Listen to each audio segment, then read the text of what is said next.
He was just an old man in a blue shirt, limping through a hallway no one thought to guard. 3 young Marines laughed, shoved, and broke a cane they never should have touched. Then the generals ran. 50 salutes froze in trembling hands. One quiet voice shook an entire base to its soul.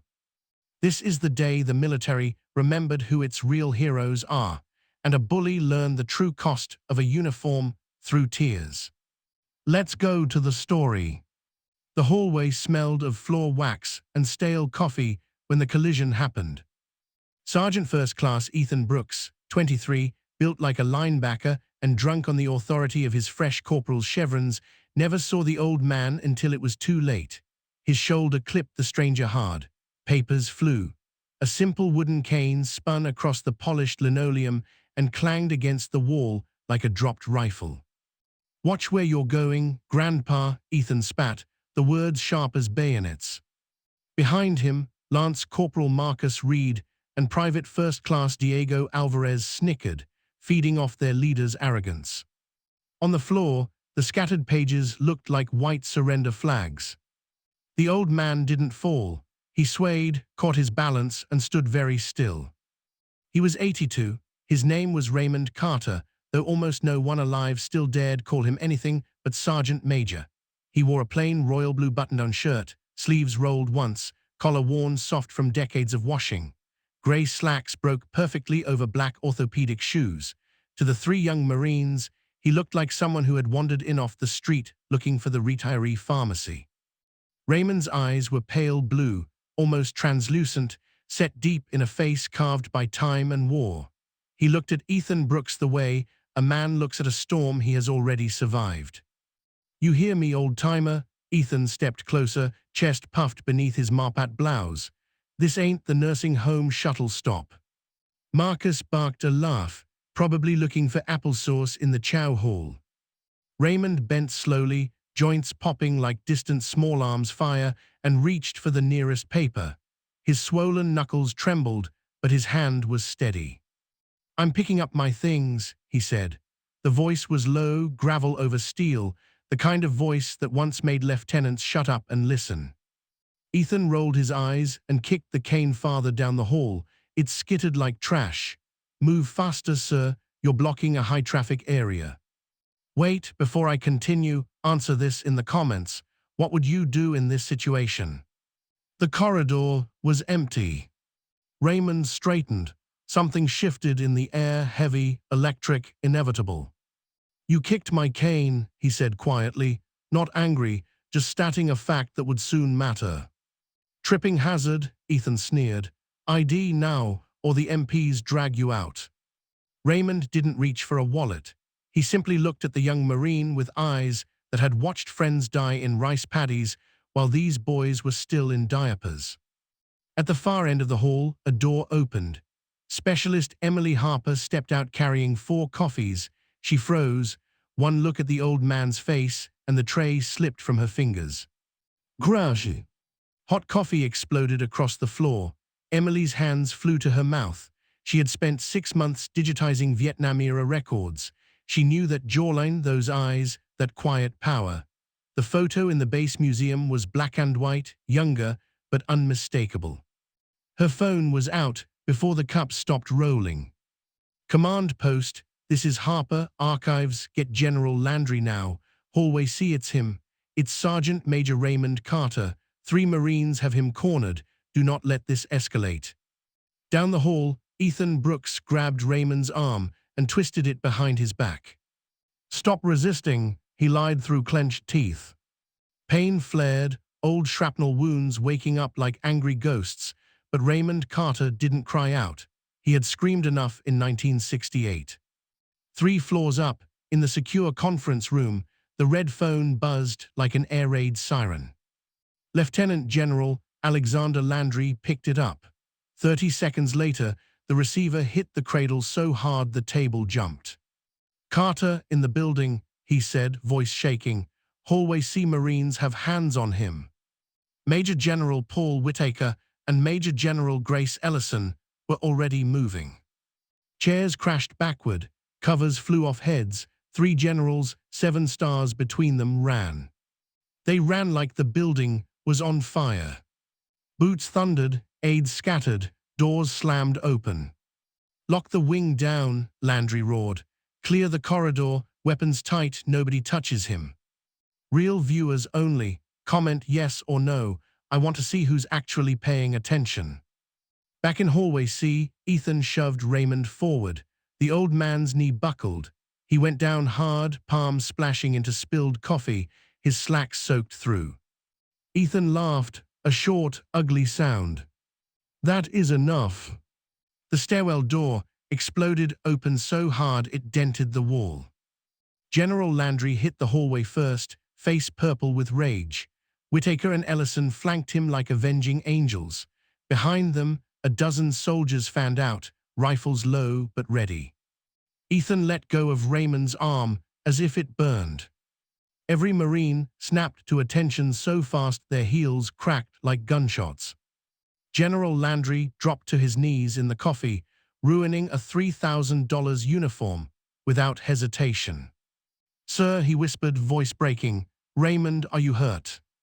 The old man adjusted his glasses, looked up, and gave the faintest smile. "Hello, Alex, 3rd star looks good on you." Ethan's stomach dropped through the floor. General Whitaker, ice-cold legend of Fallujah, picked up the cane with both hands, wiped it reverently on his own sleeve, and offered it like Excalibur. "Your cane, Sergeant Major." Grace Ellison, the first woman to command a Ranger regiment, gently took Raymond's elbow and helped him stand. Then General Landry turned to Ethan Brooks. The temperature in the hallway fell 20 degrees. "Sergeant," Landry said, soft as a coffin lid closing, "do you have any idea who this man is?" "And no, sir, he didn't have ID." "This is Command Sergeant Major Raymond Carter, Medal of Honor, 3 silver stars, 2 purple hearts. He held Hill 802 alone for 72 hours so an entire company could live. He wrote the infiltration doctrine you swear by. He trained me, Whitaker, and Ellison when we were Butterbar lieutenants too stupid to salute properly. Quick challenge, describe this moment in 1 emoji. Let's see what you pick. Fire." Ellison stepped forward, eyes blazing. "He is the reason half the army is still breathing, and you put your hands on him." Ethan's knees shook. Tears welled, hot, humiliated, terrified. "I didn't know." "You saw an old man in a blue shirt," Raymond said quietly, stepping forward on his cane. Every general fell silent. "You saw weakness, age, irrelevance." He placed a weathered hand over Ethan's heart, right on the eagle globe. "And anchor. This uniform is not armor for your ego, son. It is a promise to every citizen, even confused old men who walk slow, especially them." His voice cracked, just once, with the weight of every brother he'd carried off a battlefield. "I came here today because Alex asked me to speak to your young officers about duty, about humility. Looks like the lesson starts with you." Landry's nod to the MPs was almost gentle. "Take them to the brig, assault on a superior officer, conduct unbecoming disrespect." As Ethan was cuffed, Landry added, almost as an afterthought, "Oh, President gave Sergeant Major Carter an honorary promotion to Brigadier General on retirement. You just assaulted a general officer, son." Ethan's legs gave out completely. The hallway, now 50 people deep, snapped to attention as one. 50 salutes rose, crisp, shaking with emotion. Raymond Carter, coffee-stained slacks and all, raised a trembling right hand and returned it, slowly, perfectly. For one heartbeat, he wasn't in a hallway. He was 28 again, knee-deep in mud, watching the last chopper lift his wounded boys to safety while he stayed behind with a radio and a prayer. He blinked, the memory faded. "At ease," he said softly. General Landry offered his arm. "Let's get you cleaned up, sir. I've got spare greens in my office." Raymond chuckled, the sound like warm bourbon. "Blue shirt's good enough for me, Alex, keeps me honest." They walked, 3 stars flanked one old man in a simple blue shirt. The crowd parted like the Red Sea, some openly crying. At the elevator, Raymond paused. Alex, don't ruin the boy forever. Raymond, he assaulted you. He's 23, scared, drunk on power he doesn't understand yet. Give him the brig, take the rank, but after send him to me. My farm outside Fayetteville, 1 month, fence posts, early mornings, real stories. Landry stared, then slowly smiled through tears he didn't bother hiding. You haven't changed, still saving people. Only way I know how. The elevator doors closed on living history. 4 weeks later, a quiet farm under a Carolina sun. A young man in jeans and a faded t-shirt painted a white fence, sweat mixing with something that looked a lot like tears. On the porch swing, Raymond Carter rocked slowly, blue shirt sleeves rolled high, watching. You missed a spot, Ethan. The brush stopped. The young man, former sergeant, current student of life, looked up. His voice was different now, quieter, real. Yes, Sergeant Major. He went back to work, grateful, broken open, rebuilt. And on that porch, an old man in a simple blue shirt smiled, because another soul had finally understood what the uniform actually costs. Like the video, if this brought tears to your eyes. Share it with every service member who needs to remember. Real heroes don't always wear rank.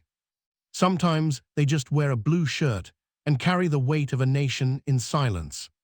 Subscribe for more stories that honor the ones who never asked for glory, only that we be worthy of their sacrifice. Wait. Right now in the comments. One word.